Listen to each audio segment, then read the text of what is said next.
You're listening to the Beats and Bars podcast hosted by BATTL Beats. This podcast is out there to shine a light on the most slept on and underrated rappers and producers. It's BATTL, baby! Hey guys, what's up? BATTL Beats here with the Beats and Bars podcast. Hope you're all doing well. We've got a very special guest today. It's the first duo we've ever had on this podcast, which is awesome.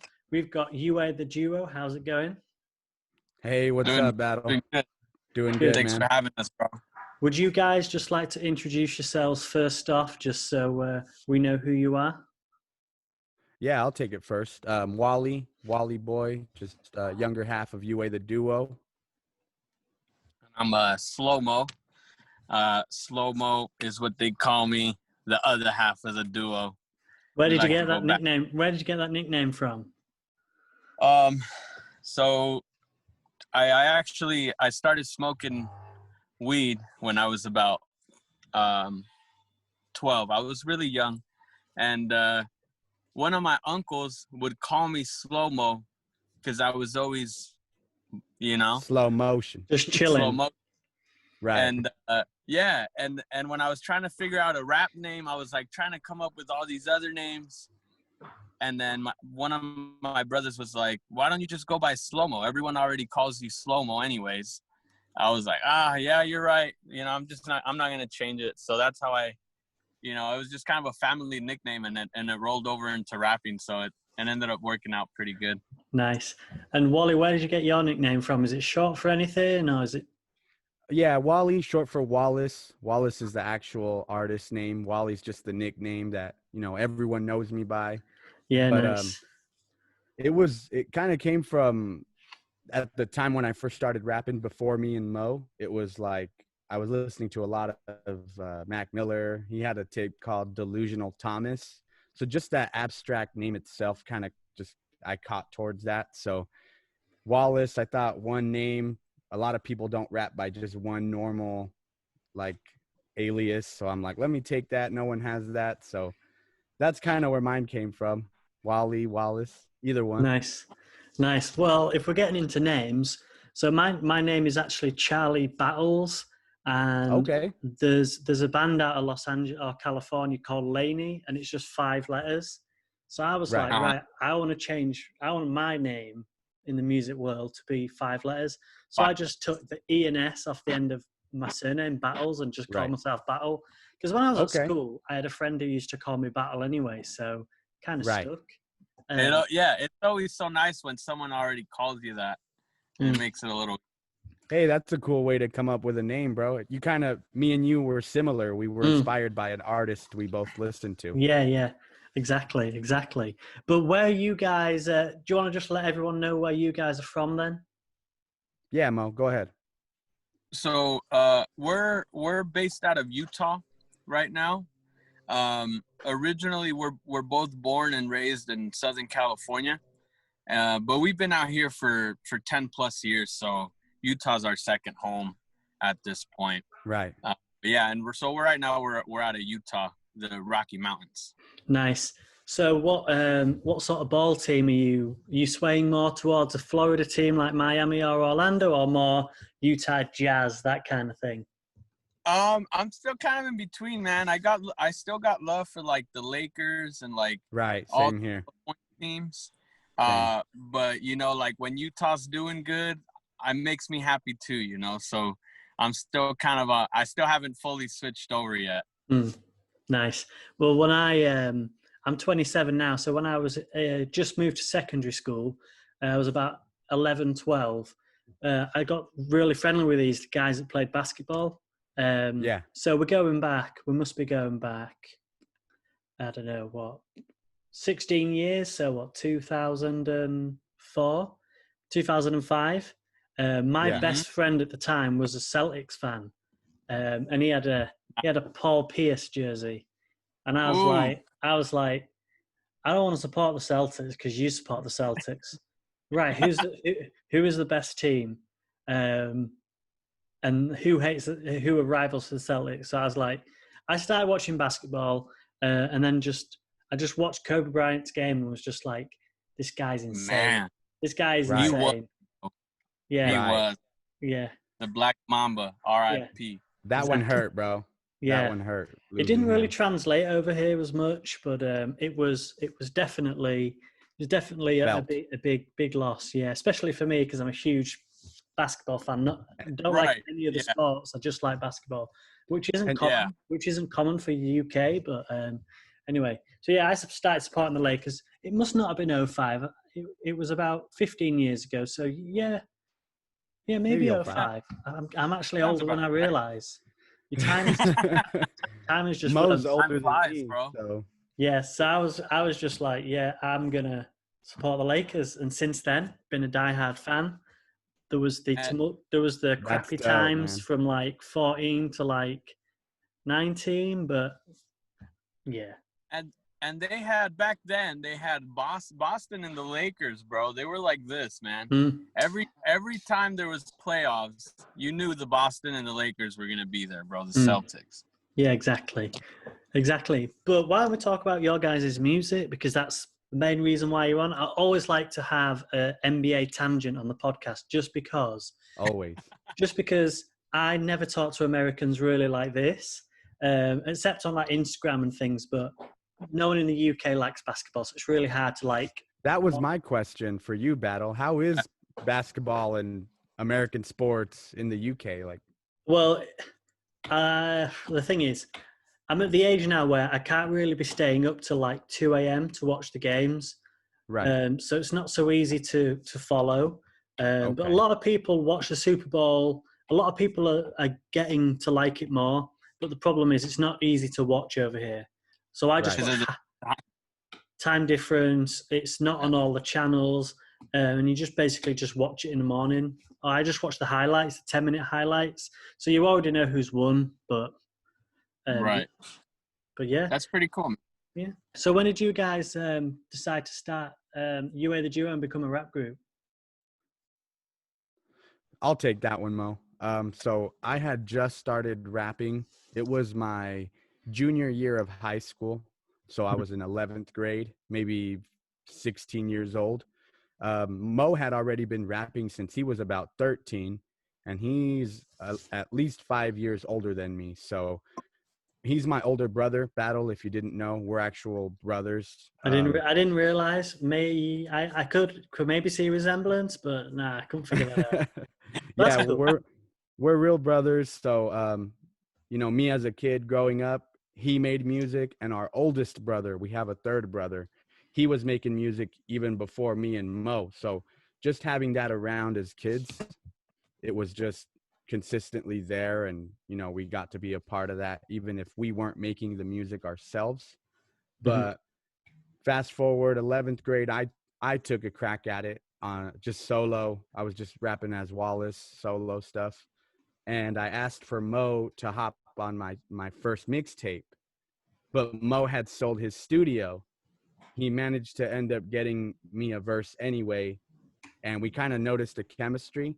So after that, him just kind of, hey, let's do another one, and we just kept uploading them on YouTube, and they'd get plays, and they were gaining some traction. So they're like, you guys have good chemistry, and we really did. So we just started coming up with names, and we landed with Underground Ambitions at first, prior to the 2020 rebrand. And from late 2014 till now, we've been UA, Underground Ambitions, UA the Duo. We've been a group, so that's how we came together. Nice. Well, how do you? It's really cool that you mentioned that your brother was into music and Mo, slightly older, been doing music as well. So Right. I remember I grew up. My dad's very musical. He got me into playing guitar, and Sick. from that I went down my own path of music, which is really cool, and I really value having that in the home. I definitely think it's awesome. So Mo, what was that like for you growing up in a home where music was around? Man, it's good times, man. Even now, thinking back and like remembering, it was always good times. Always something going on. Always different genres. You know, it was never like the same thing. So the genres would range a lot. And it was just a lot of inspiration, man. It was really hard not to, I guess, take that route with just how much our family was involved with music. Because even like our uncles and stuff, like they play guitar and they sing. Right. And so, yeah, we just have a real musical family, I guess. So, and hip hop and living up and growing up in California, rap was just everywhere, you know? So I guess that's kind of one of the main things that drew us towards rap to begin with, like just the hip hop genre in general. Nice. Are you guys musical in any way, like an instrument, piano, guitar, anything like that? Or are you just straight up, we're just rappers?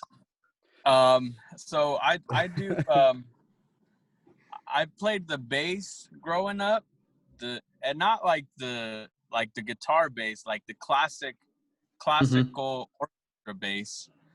So that's the instrument I learned how to play. But besides that, all I know how to do is engineer and some music, and I know how to do music videos and rap. Nice. As far as me, 4th grade, shout out Miss Black's elementary class. She taught us how to play the recorder, kind of like a flute instrument. Yeah, we used to play that. Yeah, it was. I never learned how to read the notes properly, or the music, musical notes properly, but just freestyling. Right, I would just freestyle on that. But that was honestly the only instrument I ever picked up, and that was like 4th grade, so maybe 10 years old. But just having my bros around and hearing them do rap, and like you said, different genres of rap, not even just one specific style. I picked that up, so it was awesome having that around. Yeah. Happy days. That's really cool. Yeah. So what's the inspiration for you guys? Because you've been, you told me that you've been living in Florida, California, Utah. So a lot of different hip hop artists styles. Where do you guys draw your inspiration from? Go ahead, Mo. Man, it comes from a lot of different places, man. A lot of unexpected places too. Like for me, one of my biggest inspirations was 3-6 Mafia, and specifically it was like DJ Paul, Juicy J. Like the fact that they were making the beats, producing, and they were still rapping, and like they had a real good group. That was kind of a one that drew me towards them. And then same thing with like Outkast back in the day. Like they were kind of a weird duo, but they were making good songs, and like they were always, making noise. So a lot of different inspiration. And obviously like Dr. Dre, Snoop Dogg, all the West Coast artists. The Cali stuff. All the Cali stuff, was always close to heart. So yeah, it came from everywhere, man. It really did. It just poured in from all kinds of places. Nice. Same here, man. Yeah, that's cool. So, Wally, you was telling me that you've managed. I asked you in the week if you've done a lot of live shows. Do you want to just go into some of the live shows that you've done? Because you mentioned a few artists. I didn't know all of them, but you mentioned a couple of. There's especially one mainstream artist who's got crazy colored hair and a lot of tattoos on his face. Lil Pump. Lil Pump. Why I'm British. It's Lil Pump. Lil Pump, yeah, I know. He's not gangster enough to call Lil Pump. He is a little guy. We saw him. The promoter who put the show together for the Lil Pump, he did not want locals interacting with the main artists. Like he wanted us to kind of let him be and let him chill in the green room, and we respect that. I mean, we would want maybe the same treatment if we were at that level too, if we don't know people like that. So totally see where they're coming from. We did see him walk in. He had 2 big old 6'4" security guards, walking him to his green room. But he was a little guy. I'm only 5'6", so he's probably like 5'4" maybe. He was smaller than Wally. He was smaller than me, so definitely Lil Pump. But the show was great. It sold out. He drew in a lot. He probably drew in a full crowd. One of the biggest crowds we've seen in a Utah show. And And the fact that they hit us up to perform before him, I thought that was really cool.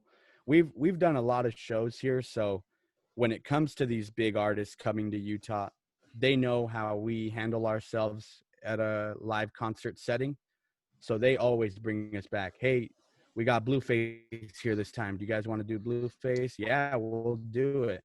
Hey, we got Mozzie this time. Do you want to do Mozzie? Yeah, we'll do it. So the fact that they consider us to do these big shows just from prior performances, I love that, because it goes to show that our energy and our stage presence, it's like a tidal wave. People are feeling. I love doing live shows. That's really cool. That's really cool. That is awesome. So you're basically saying that because you guys handle your business well, you're decent guys, you don't take advantage of the situation, you respect the rules, and you put on a good show. Right. You're asked by promoters to go back and perform a lot of live shows. Right. Yes. Exactly. What's your experience? Is there a lot of artists where it all goes to the head? They might get really baked or just really, really drunk, and they just like is there a lot of unprofessional people like that in? Yeah. Unfortunately, man, it sucks because like you would just wish that a artist would at least wait till after they perform to get shit faced. So, but yeah, we've seen artists where they won't have a drink, they won't have a smoke, nothing till they're done, and they do their show, and chill after. And then there's just some that they just get fucked up and they're sloppy on stage, and yeah, it's just not a good look. Good. Yeah. Yeah, I think that's best practice, isn't it? Go there, do your business, party after. Yeah, because otherwise. Because a lot of these people are actually wanting to maybe make it as rappers, maybe make it in the industry or whatever. Exactly. And if you'd be an idiot. It's like if you were in Starbucks and you went to Starbucks smelling like booze. Would you would you be asked to go in again? No. It's the same principle. But I just don't understand why some rappers just need to get messed up before they do a show, because it's just like, guys, do you not see the whole thing? Like, right. And they close the door, they close the door on themselves, and like you said, they might just not ask them to come back next time.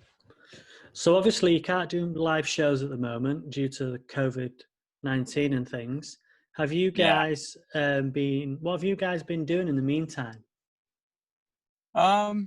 We did have a show, right, bro. It was about a month ago. It was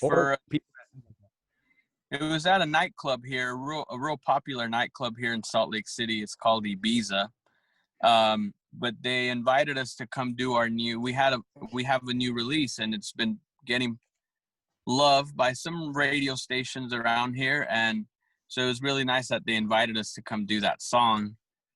And that was kind of the last show we did about a month ago. It was really full, but now they cracked down on it again, so they can't do shows anymore. I think we can't have gatherings of 10 people or more because of COVID.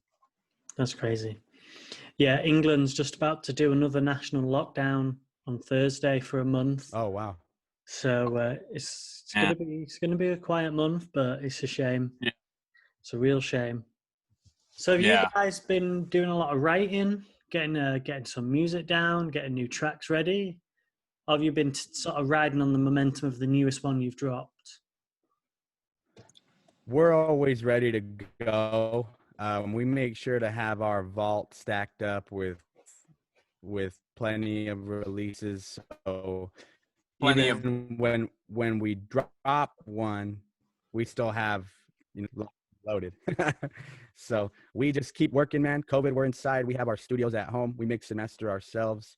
So as long as we have beats, my notepad's always ready. I can write. I just need 10, 15 minutes with a beat, and my ideas start flowing. It doesn't take. We've been doing it for almost 6 years, so writing's easy now. Producing, it's easy. Mixing, it's easy. We just like properly promoting our releases, so really building up the hype. That's where we've been putting our focus recently. We just want to execute it correctly, make your next move your best move, and just keep climbing the ranks, man. That's where we're at. Nice. So what sort of things do you do to promote your music then? We're trying to be a lot more interactive now with people. So like posting previews, like on stories, doing like the little voting, like what do you think about this song? Just to kind of get people more involved, because I feel polls. Doing the polls, because I feel like when people feel like they have a say, they're more likely to pay attention when you do release it. So we're just trying to, get people more involved in it and bring more awareness, hopefully organically. Organic interaction. And then we do, we run promotion and all that good stuff too, for our releases to try to maximize our reach for the people, for the fans, to gain new people. That's cool. That's cool. So one thing that I would be interested to know is, do you guys think you are where you are today because you're a duo, or do you think that you could have done it as solo artists? That's Go a ahead, good question. Mo. I feel like it does help the fact that we're two of us. Exactly. Because we're both working towards the same goal. And I feel like since it's two people doing the work, it's going twice as fast as if it was just one person doing the work. Exactly. That's good. Do you ever have like creative clashes? Honestly, no. I think just because we're brothers and the natural chemistry's there. Even as kids, we never argued. We didn't, that's mine, this is mine. We didn't do that. Like we kind of just drew that over into music.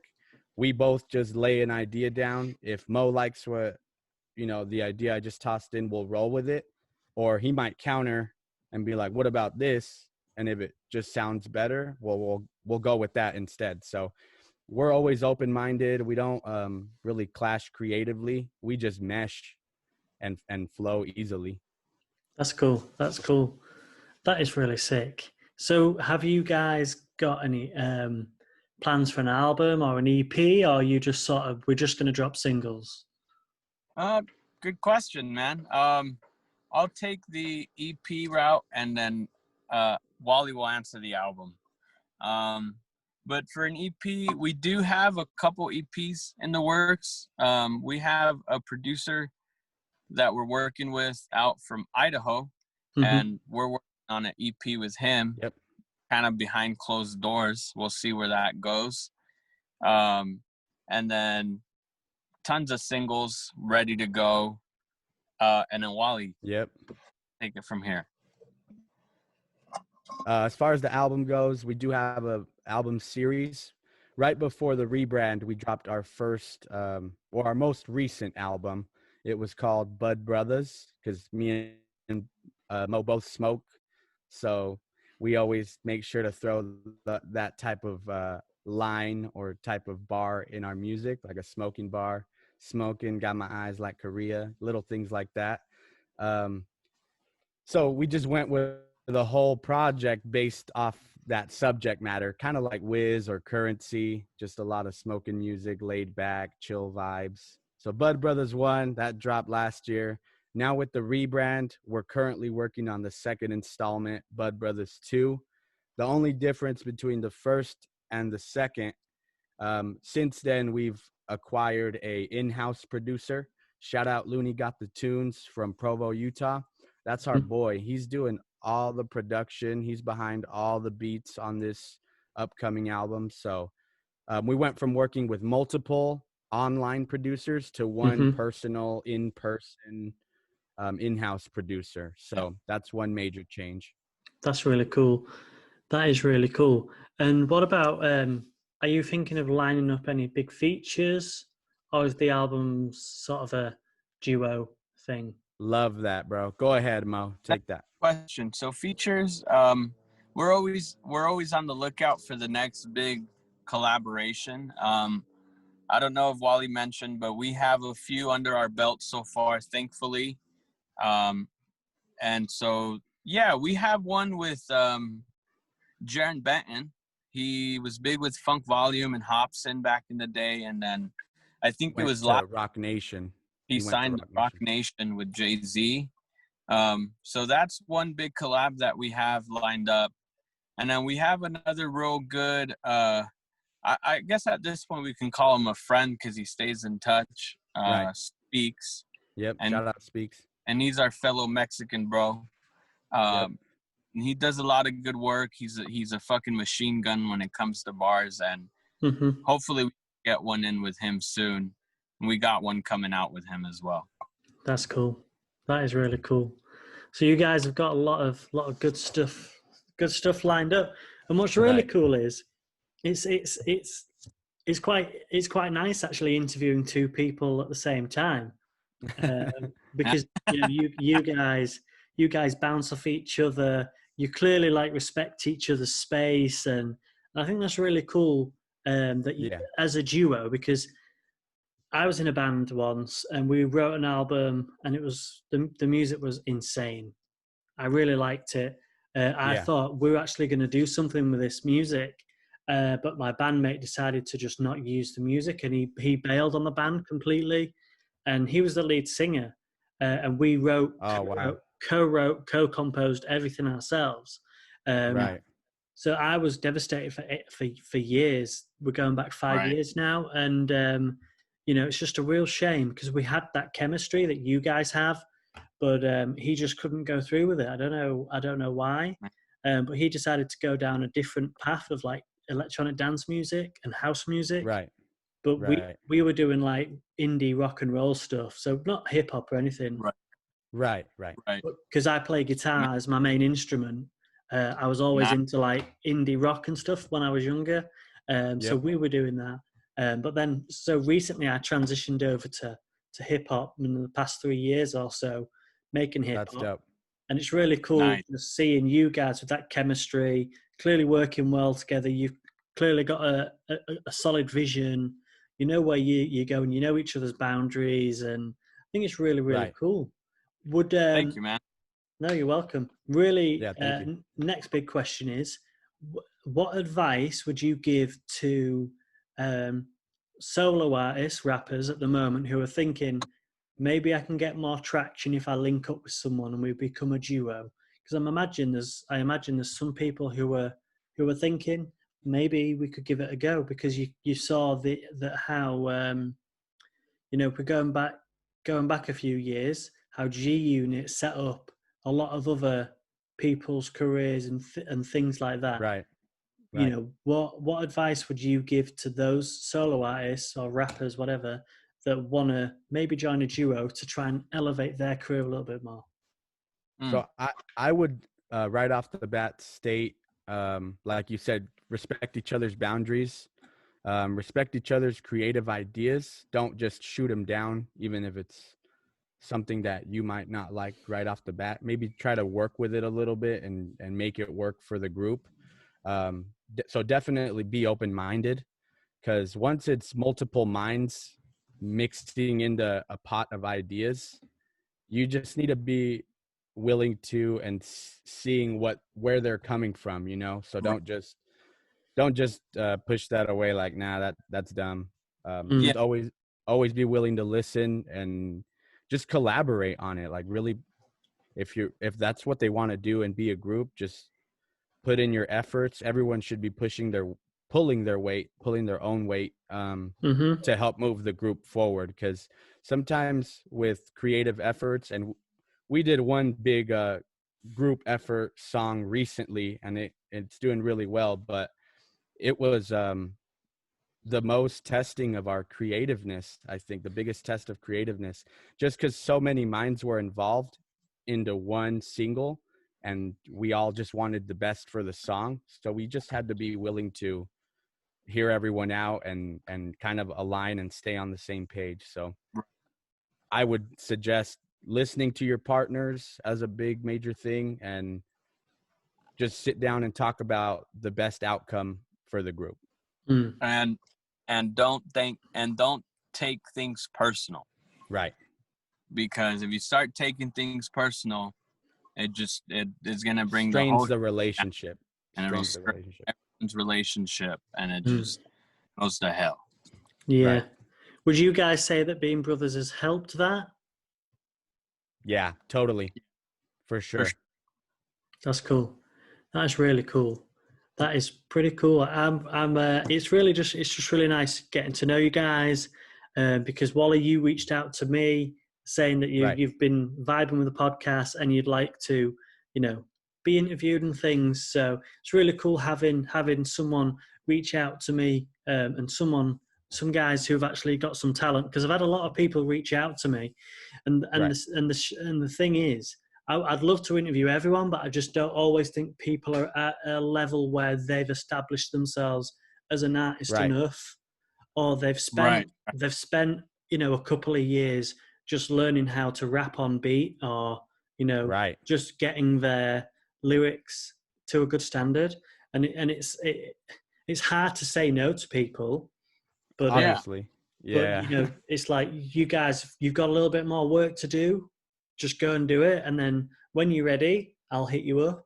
But it's nice to actually, be hit up by you guys who are saying, "Oh, I'd love to be on." Me to then check you out and just be like, "Yeah, you guys are dope. Absolutely, no problem." Thank you, BATTL. We appreciate So you, man. that is really, really cool. But yeah, I think we'll wrap it up there, guys. But how's the interview been? You enjoyed it? Yeah, this was super dope, man. You're great. Nice meeting you, man. You're a good guy. Thank you. It's really, really cool talking to Americans. Likewise. Because in man. England, I don't particularly like the hip hop scene in England. It's like grime and stuff. Grime. I know grime. I'm not really a grime fan. So I like Skepta, bro. Skepta's cool. Gigs is cool. He's cool. I had a producer called Wishmaster Beats on the podcast a while ago. He's a big producer out of Louisiana. He's got some big placements, and he was telling me how he's worked with gigs. I'd never heard of him then, so I checked him out, and he's pretty cool. Yeah, his biggest crossover was on Drake's More Life playlist. That's where he really touched down, like, on American playlists and things like that. Just shout out to Drake for throwing him on that. Yeah, definitely.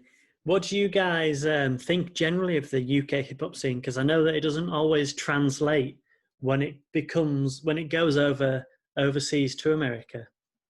Right. I've checked it out. Drake did one recently, Heady One. I don't know if you heard Heady One. I've not heard that one. But I checked it out, and I hadn't heard of the UK artist he collabed with on there, but he was dope. He had a good verse. I went and checked out like 2 or 3 other music videos just on his solo stuff. It was pretty dope. I love the cadence, a lot different from UK or from the US rap. Yeah. Even if it might be a trap beat, or in this case, Pop Smoke brought your UK drill over here. And we recently acquired 2 UK drill beats, so we'll be taking that on. We're always excited to work on different style beats. We don't just box ourselves in, and we just test our abilities and just see what we can do. That's cool. I know a guy, his rap name's Legend. He's from Florida, and he's got that old raspy sort of cadence, and he's super, super sick, and he's like super like unknown, but you should check him out. He's just so sick, because he just, you guys are like Florida, and this guy is sick. I'll have to link you up with him, because he's one of like the best rappers that is just not that there's no one really, not a lot of people know him, but not a lot of people know him, if you know what I mean, on a national level, right? Yeah, and he's really, really sick. So Wally, I'll send you a link to his stuff. Shoot me the links. He's sick. He's just really, really good. Yeah, I recently got put onto Griselda Records. I don't know if you've been keeping up with them, but I don't know who they are. So they're out of Buffalo, New York. They're the first real rappers to make a mark and come out of Buffalo, New York, which usually they're from Queens or Brooklyn, like the main known areas. And these guys are from upstate. So They've been going hard, and that's who I've been listening to lately. Conway the Machine, Benny the Butcher, West Side Gun. They took it back to like the 90s golden era with the gritty, just grimy boom bap beats and the crackles, like the vinyl crackle sound effects on the audio. Yeah. And well, if you like them, you'll like Legend. So I'll have to. Yeah. I'll Shoot me that, man. I will. Yeah. But hey, it's been awesome talking to you guys. And I hope you have a successful career and all of that. And maybe we'll get you on the podcast down the road. Who knows? Thank you, man. Happy days. days. Yeah, we'd love to come back. Yeah, absolutely. All right. I appreciate it, BATTL. Thanks, BATTL. Thanks for having us on, man. No worries. Check us out, guys. Instagram, UA the Duo. Oh, Wally yeah. _ UA. Do the shouts. Do the shout outs. Slow Mo _ UA. Happy days. Links will be in the bio. I'll get you to send me them all over, so I'll post them all in the bio and things like that. Yeah, so, we're guys, on Spotify. We're on Apple, so you'll never miss a beat. Happy days. Thank you for listening to the Beats and Bars podcast. I'm your host, BATTL Beats. See you next week.